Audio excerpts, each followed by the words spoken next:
teachers in the state. Is there any truth to that? Their own numbers show differently.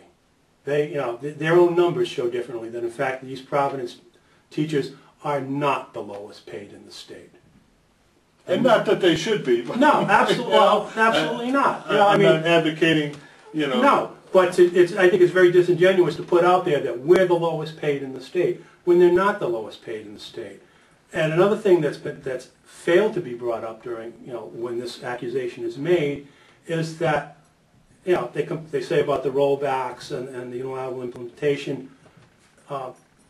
These step increases, as you know, state law provides for 10 step increases, and in some cases more, for a teacher's contract. It's defined that there has to be state mandate that there have to be. It doesn't say what it has to be, but it says that there needs to be a minimum of 10 step increases.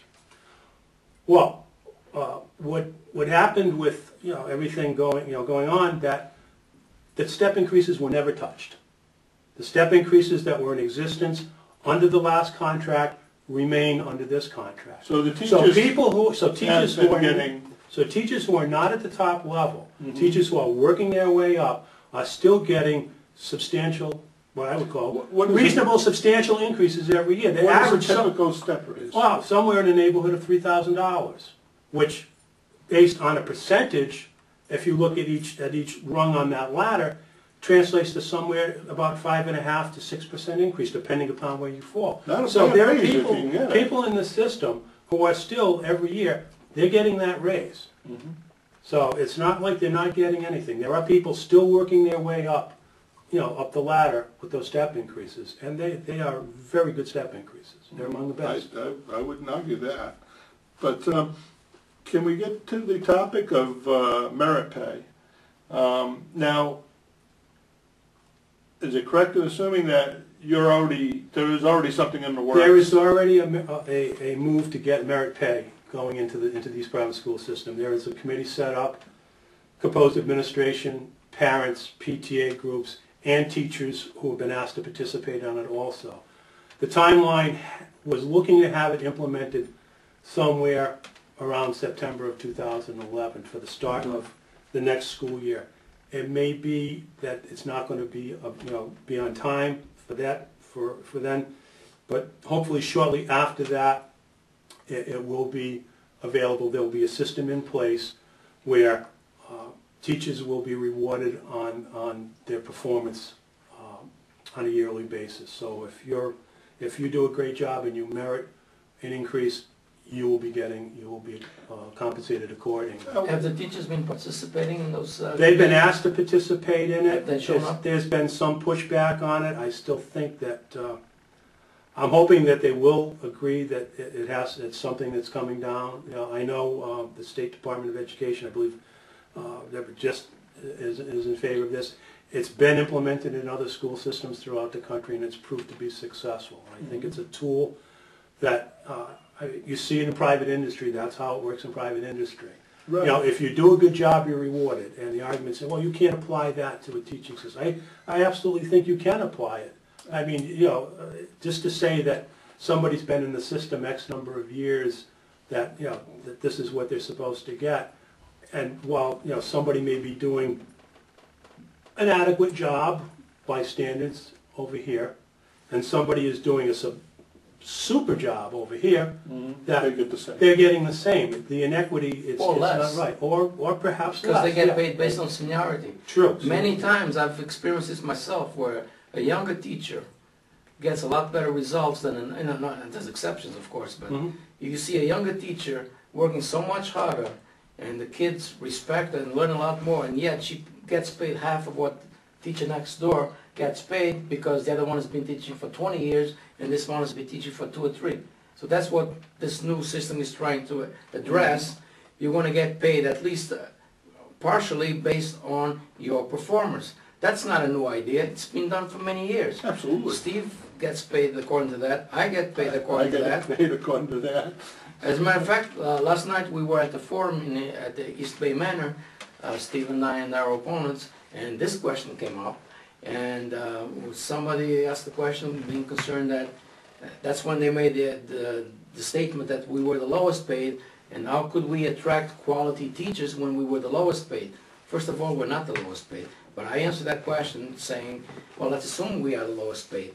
And I told him I could guarantee you that for every opening, every job that we post, even if we're the lowest paid, which we're not, every job we post, we'll get a minimum of 10 applicants for that job. Whether it's a teacher, a custodian, it doesn't matter. Right.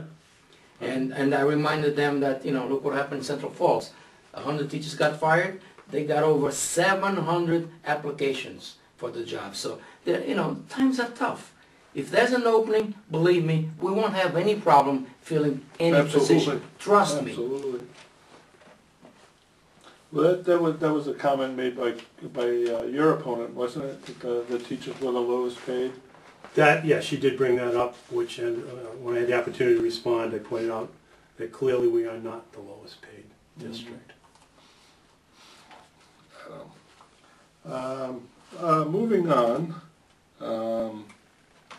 we discussed the letter.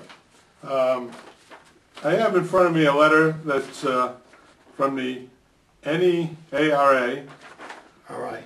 Oh, all right, I'm sorry. I'm reading it backwards. The National Education Association of Rhode Island to its membership. And again, it goes like this. Dear member, for the past 2 years, employees of the East Providence School District have been under attack by both the school committee and the city council. This election is their chance to change things for the better by electing a city council and school committee that won't treat its employees like enemies, but as valued members of the East Providence community. As an NEARI member and resident of East Providence, we are asking for your assistance. And again, it lists the 5 people running for school committee that we've previously noted, as well as Lynn Chafee for governor. And it's signed by Val Lawson of the East Providence Education Association, the East Providence wing of the Teachers Union, and Lawrence Patel, the president of the National Education Association. Surprise, surprise, they didn't endorse me. No, I don't see your name. My name's not there. Steve, I don't see your name here either. No, I don't believe you'll find it there. I guess that's not, it's not the taxpayers sending that letter, is it? Oh, no, excuse me. Yeah. Because they know I'm on the side of the taxpayers. It's unfortunate that after all this time, after losing in court battles and after finally signing the contract with the school committee, that they're still on this about the mistreatment of the teachers. And folks, it's not a matter of respect. It's not a matter of devaluing teachers. It's just a matter of numbers. It's a matter of dollars and cents. You want to talk respect? Shall we talk about the meeting at the high school? Well, I did bring that up.